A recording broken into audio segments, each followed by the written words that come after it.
Hoy lo tenemos con nosotros a nuestro invitado especial de la fecha, que nos está visitando también desde lejos. Lo tenemos a Matías Daguero, él es presidente de Closing Bell Advisors. Así que bienvenido, Matías, a Abriendo Mercados. Hola, Adrián, ¿cómo estás? Muchas gracias por la invitación. Gracias a vos por estar presente en este espacio y sobre todo por lo que estás haciendo desde allí también, contribuyendo siempre con lo que tiene que ver con la ampliación de las finanzas hacia toda la Argentina. Totalmente, nosotros tratamos desde Closing Bell Advisors en hacer llegar a más gente las opciones de inversión que ofrece el mercado, y también tenemos un rol muy activo en todo lo que es la educación financiera, con newsletter, con libros, buscando esto que no aprendemos en la escuela, pero que después aprendemos a ponchazos en la vida, así que es cómo administrar nuestro dinero. Exacto, que es muy necesario y como vos decís, muchas veces a los ponchazos, muchas veces empujados también por el contexto macroeconómico local, tenemos que aprenderlo sí o sí. ¿Cómo estás viendo el desarrollo del Merval, de la bolsa local en la Argentina? Hemos estado pasando estas 7 ruedas que nos ha tenido en un hilo, sobre todo sobre qué iba a pasar. Hoy estamos recuperándonos. ¿Cuál es tu visión al respecto? Bueno, la bolsa argentina, saliendo un poco del foco del cortísimo plazo, cuando uno ve ya lo que viene siendo la foto de este año, bueno, incluso el año anterior, viene siendo una de las bolsas que más sube en el mundo. Sí. Más que nada, los mercados se mueven por las expectativas de futuro y parece que el mercado tiene buenas expectativas para el futuro de Argentina. Por el bien de todos, esperemos que esas expectativas se concreten, porque vienen siendo años muy duros para la economía y para quienes vivimos en este país. Entonces, en eso los inversores siempre suelen anticiparse, como se dice, y vemos que la bolsa argentina, en lo que va del año, también que corrige un poco en los últimos días, pero acumula una suba cercana en dólares al 30%, media en pesos arriba de 170%, por lo cual está superando ampliamente a la inflación y a muchos otros tipos de inversiones. Ese panorama un poco favorable del cual hablas, ¿lo estás viendo para los próximos meses o lo estás viendo recién para el próximo año, donde haya la asunción también de un nuevo presidente? Bueno, a ver, por lo general los mercados se mueven en función a lo que se espera que va a pasar de 6 meses en adelante, las expectativas Está bien que Argentina, a largo plazo, digamos que hablar hoy después de octubre es como un larguísimo plazo, y eso también hace que uno tome malas decisiones en su vida. Vos no podés pensar en tu vida normal, en el día a día, vos no podés pensar en un ámbito profesional, decir qué voy a hacer pensando en 2 meses. Y eso también lo tenemos que saber trasladar a las inversiones. Si bien uno ve, los mercados tienen cotizaciones todos los días, suben, bajan, uno lo puede ir siguiendo, no está bueno mirarlo de esa manera. Y en cuanto a las expectativas que ve el mercado, básicamente lo que yo veo es que bueno, la situación en la que estamos es muy grave. O sea, cuando uno ve el panorama económico, los niveles de inflación, la situación de reservas del Banco Central, los niveles de actividad económica, el nivel de pobreza, entonces claramente hay que torcer el rumbo, no seguir en el camino que estamos no va a pasar, pero esto independientemente de cuál sea el candidato que vaya a ganar en las elecciones. En otras partes del mundo los mercados se mueven más en línea a la economía. En Argentina los mercados se mueven muy en línea a lo que pasa con el ambiente y el clima político, porque bueno, viene uno, hace unas cosas, viene el otro, rompe todo lo que estaba antes y se empieza de nuevo.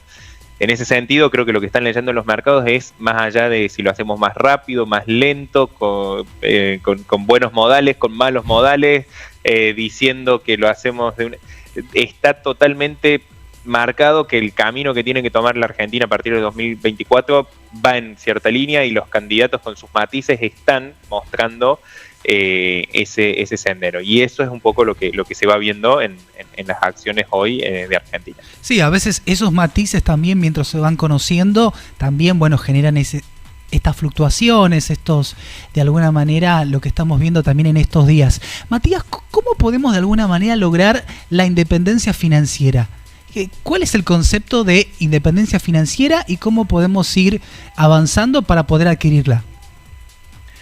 Bueno, el concepto de independencia financiera es algo que está mucho en los libros de finanzas, que se suele mencionar como un aspiracional, y a veces la gente lo asocia a ser millonario o a tener un gran capital. En sí el concepto de independencia financiera va más alineado a ese momento en que no te preocupás por el dinero para vivir tu día a día. Y eso no necesariamente implica ser millonario. Hay gente que necesita más y hay gente que necesita menos de capital para poder hacerlo. Pero es no estar pensando, tendré saldo en la cuenta bancaria para hacer esto, Bueno, entonces, para ir hacia ese camino, nosotros lo que planteamos es, hay como 4 pasos. El primero es ganar dinero. O sea, uno puede escuchar a veces en esos esquemas piramidales o en propagandas que te dicen te vas a volver millonario de la noche a la mañana, o un sistema de trading exitoso que te va a permitir vivir sin trabajar y todas esas cosas que la verdad que no terminan teniendo buen resultado. Entonces lo primero que uno tiene que saber es si yo tengo que tener una actividad, mi trabajo, mi empresa, a lo que yo me dedico, que genere un ingreso. Ese es el primer paso, digamos. Exactamente, tener un flujo. Un segundo paso es, de eso que gané, una parte lo tengo que ahorrar. No puedo estar viviendo el día a día, si bien la situación en algunos casos puede ser compleja, siempre una parte, un 5, un 10, un 15%, algo uno tiene que buscar. Exactamente. Muchas veces la gente nos pregunta, ¿cuánto es un porcentaje lógico que yo debería ahorrar de mi ingreso? Y en esto, a ver, si bien todo el mundo busca las fórmulas mágicas, no hay un número que uno diga esto es el ideal para todos. Sí, hay que vincularlo al estado en el que uno se encuentra. Por ahí, por ejemplo, una persona que tiene 50 años, padre de familia, tiene ya su casa, ahorrar 30% de su ingreso es un montón, es todo un desafío. Un chico joven, 25, 27 años, quizás hasta hizo un posgrado, lo ascendieron en su trabajo, vive con los padres, y 30% es poco. O sea, tenés que ver de ahorrar lo más posible y el impacto en tu futuro. Claro, hay también, viste, propensiones que tienen que ver, cuando estás un poquito más adelantado en la edad, quizás querés también disfrutar. Entonces, a partir de eso también el ahorro disminuye un poco. Exactamente, uno tiene que buscar ese justo equilibrio. Uno siempre en esto lo que dice es, no está mal gastar el dinero, de hecho para eso uno trabaja, lo que hay que encontrar es un equilibrio. Como todo en la vida, ¿viste? Cuando uno se pasa de la raya, no es bueno. El tercer paso es invertir dinero. Entonces, yo ahorro el dinero, pero ¿qué pasa? Simplemente guardar, no vamos a decir pesos, porque tu audiencia tiene muy en claro que guardar pesos abajo del colchón no tiene ningún sentido. Exacto. Pero guardar dólares abajo del colchón tampoco. Entonces, cuando uno habla de invertir es decir, ¿cómo hago esa famosa palabra de que el dinero trabaje para mí? Entonces, pasa esa primera etapa en donde ahorré dinero, en donde me hice quizás un colchón de lo que nosotros llamamos un fondo de emergencia, ese dinero de corto plazo que tengo que tener, para que si se me rompe la heladera o el auto no tenga que vender la acción de Apple, como vos mencionabas recién, que había tenido una corrección en los últimos días, para tener que pagar ese arreglo. Entonces, tengo que tener primero ese colchón de emergencia, eso que nosotros decimos como un ahorro, y después puedo pasar a invertir. A la hora de invertir, lo importante es armar y tener una estrategia y un plan de inversión. No hay inversiones que sean buenas ni malas para todo el mundo. A ver, malas sí, o sea, esquemas en donde te dicen 10% mensual en dólares asegurados, salí corriendo, pero cuando uno ve esos esquemas, ahí lo más importante primero es conocerse uno mismo, ver ese perfil de inversión que yo tengo y cómo puedo construir una cartera en base a eso. Imagínate que tenemos, como ideal, como objetivo, tener un largo plazo, por ejemplo, adquirir, una casa. ¿Cuáles podrían ser las inversiones que sean, digamos, acordes para poder lograr eso en un objetivo de un plazo temporal más o menos de 10 años, calculo, 15? Totalmente, sí, eso por ejemplo cuando nosotros armamos dentro de Closing Bell, lo que tenemos es un servicio de cartera administrada, que los clientes le ofrecimos en función a tu objetivo que armar. El objetivo de la casa es el aspiracional de muchísima gente, y está muy bueno el horizonte que vos dijiste. Nos pasa a veces con gente que dice, completa el formulario y dice, tengo menos de 2 millones de pesos, menos de 6 meses de horizonte de inversión y quiero comprarme la casa. No, arranquemos viendo, hay un problema. Entonces, ahora a la hora de ver una casa... Pero en 10 años, por ejemplo, ¿sería algo realizable? Exactamente, ahí lo que uno hace, arma una estrategia de inversión. Muchas veces nosotros en esto llevamos primero un Excel que decís, a ver, ¿cuánto podés ahorrar por mes? ¿Qué capital inicial tenés? ¿A qué capital final querés llegar? Y analizamos qué tasa de rendimiento te da que necesitarías con ese plan de inversión, porque está bueno verlo antes. Si vos arrancás y te da una tasa de, 18% anual en dólares, y la verdad que mejor retoquemos los supuestos de cuánto puedes ahorrar o el horizonte de tiempo para no caer en una mala inversión. Y en cuanto a los instrumentos en sí, a la hora de armar esa cartera, el primer análisis que tiene que hacer es decir, bueno, el objetivo al que quiero llegar es una casa, es dolarizado. Entonces, lo primero que tengo que buscar es inversiones que su evolución esté vinculada al precio del dólar. En Argentina los inmuebles se mueven en línea con el dólar. Después pueden subir o bajar de precio en dólares. De hecho, por ejemplo, los últimos años, después de hacer pico en 2018, acumulan una baja cercana al 45% en dólares sus precios. Bueno, incluso derribando mitos de que los inmuebles no bajan de precio. Entonces, a la hora de ver eso, bueno, va a influir mi perfil. Por ejemplo, una persona más conservadora va a predominar herramientas como las obligaciones negociables o incluso empresas del exterior, de acciones de empresas pagadoras de dividendo, que por ahí la fluctuación puede ser menor, empresas como por ejemplo Coca-Cola, Procter & Gamble. Si nuestro perfil de inversión es más conservador, si nuestro perfil de inversión es un poquito más agresivo, quizás baje un poco la participación de lo que es las obligaciones negociables en dólares. En este momento, de circunstancia histórica, no te menciono bonos en dólares argentinos, pero en otro momento de la historia también puede ser una herramienta que puede formar parte de tu cartera. Y ahí sí ya puedes empezar a incrementar un poco la participación de CDR, sobre todo cuando tenés un horizonte de 10 años. Incluso en esto está bueno el análisis temporal. Los primeros 3, 4, 5 años de ese horizonte quizás es mayor la participación de las acciones que la de lo que es renta fija, y a medida que te vas acercando vas yéndote más hacia instrumentos más de renta fija.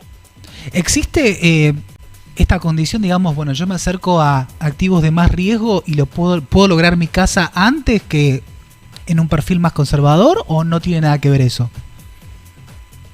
A ver, en las finanzas hay una definición de Warren Buffett que a mí me encanta, que es que el mercado de capitales es un dispositivo diseñado para pasar el dinero de la gente impaciente a la gente paciente.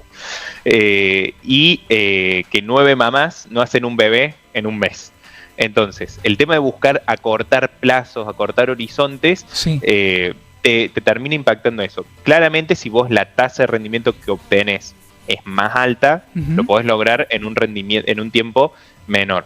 Pero también estás expuesto a mayor riesgo.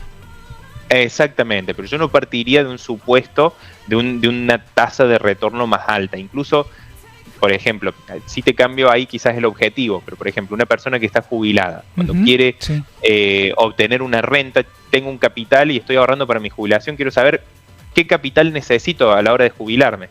Bueno, tu perfil de riesgo va a influir en el capital que vos necesitás. Porque, por ejemplo, si vos sos una persona muy temerosa y decís, mira, voy a poner la mayoría de mi capital en inmuebles, bueno, los inmuebles te dan una renta anual hoy en torno al 2% anual en dólares.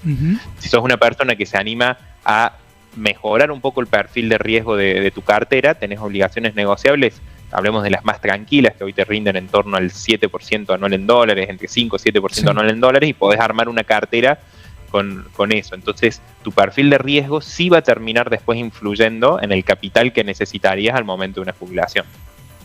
Con respecto a esto que tiene que ver, bueno, básicamente con el dólar, ¿cómo están viendo desde Closing Bell Advisors esta visión sobre el dólar? ¿Cuál es la perspectiva, sobre todo hasta llegar a octubre y después?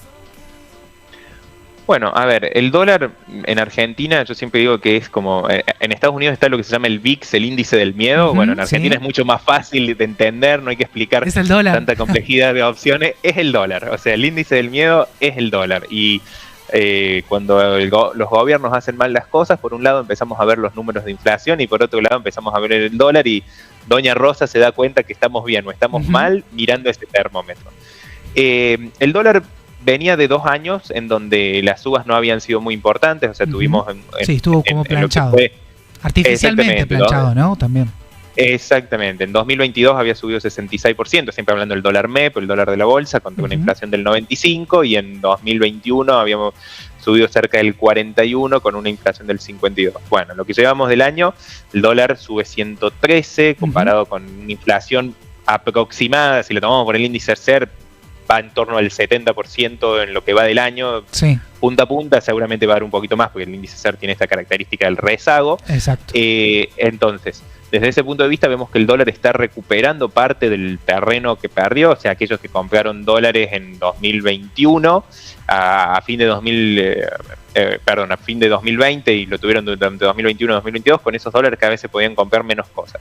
Hacia adelante la perspectiva, cuando uno ve las propuestas de los candidatos, es de esperar que el dólar siga subiendo en el corto plazo, pero acá lo que tenemos que ver es qué dólar, porque cuando uno habla del dólar oficial, sí, no caben dudas, no importa qué candidato gane, el día después de las elecciones generales vamos a ver que sube de nuevo. Seguro. El tema es si va a ser en la magnitud que fue la vez pasada, del 20%, o cuál será la magnitud. Ahora, cuando uno habla del otro dólar, y ahí se va a empezar a depender de cómo empiezan a hacer las cosas el gobierno. No olvidemos que, por ejemplo, cuando gana Macri, asume en 2015, el dólar blue llegó a estar a 16 pesos y tardó casi 2 años en volver a ese valor. Bajó a 13 cuando se unificaron. ¿Sí? Entonces quienes compraron en 16 tuvieron eso. Y en 2002 tuvimos que el dólar llegó a 4 pesos. Incluso recuerdo, yo era muy chico en esa época, pero me acuerdo, me quedó grabado un economista que dijo el dólar va a llegar a 20 pesos y en mi casa todos se agarraban la cabeza, todo. Y tuvo razón, llegó a 20 pesos, pero como 20 años después. Entonces, claro, el momentum, ¿no? Eso es muy importante. Entonces en las finanzas eso termina impactando. Matías, bueno, estás también con un nuevo hijo hace poco, con Finanzas Simples para una Vida Feliz. Contanos cómo es tu nuevo libro. Bueno, acá lo tenemos, no sé si se llega a ver. Este libro lo escribimos en conjunto con Georgina Petaviera, mi socia en Closing Bell Advisors. ¿Sí? En este libro nosotros lo que buscamos y pensamos es, bueno, ¿qué temas nos hubiera gustado saber a los 18 años de finanzas? Sí. Esto que no tenemos, como muchas otras cosas útiles en la vida, no sé, dentro de la educación tradicional no aprendemos a cocinar, a manejar primeros auxilios y otras cosas que nos serían útiles en la vida. Bueno, la educación financiera tampoco ocupa un rol. Entonces en este libro un poco viene a suplir esa falencia y lo dividimos como en buenas decisiones y malas decisiones, porque siempre hay un dicho que dice aprender de lo que le pasó a otro es más barato. Entonces, bueno, acá el libro un poco... Danos una de esas decisiones.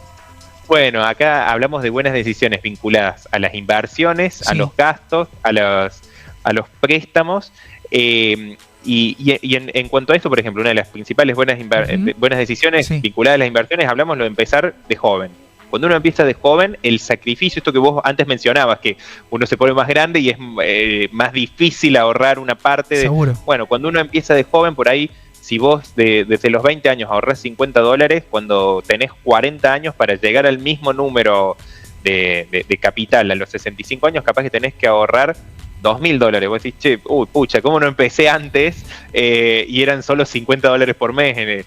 Y a 2.000 la verdad que no llega nadie para ahorrar $2.000 por mes. Entonces, ese tipo de decisiones, después vinculadas, por ejemplo, a lo que hace a las decisiones de los gastos, el tener un presupuesto, ver de organizarnos en esa materia.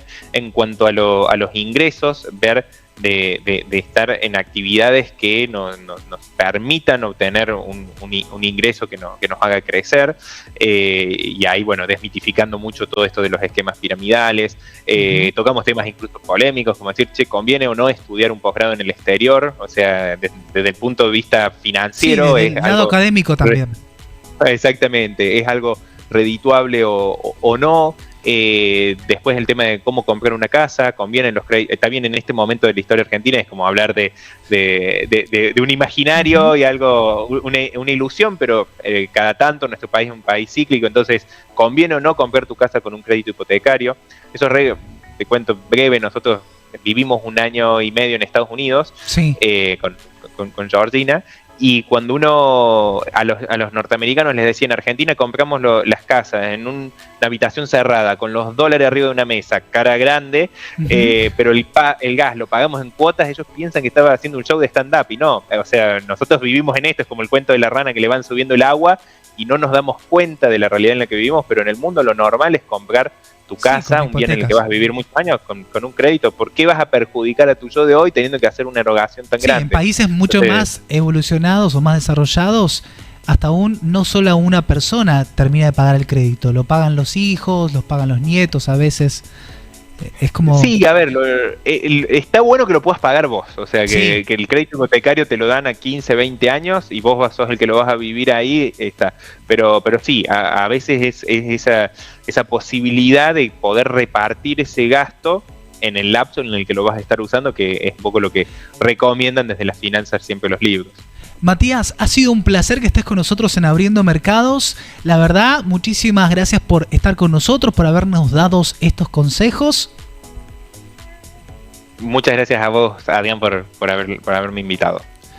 Entonces nos despedimos de Matías Daguero, que ha pasado por Abriendo Mercados. Ha sido un placer tenerlo porque nos ha dado la pauta, Charlie, que podemos tener una casa si invertimos bien. Si aprendemos de finanzas, si planificamos nuestra vida financiera, y yo creo que eso es lo más importante en estos tiempos, y sobre todo hacerlo desde más jóvenes tendrá un mayor impacto en nuestra vida financiera.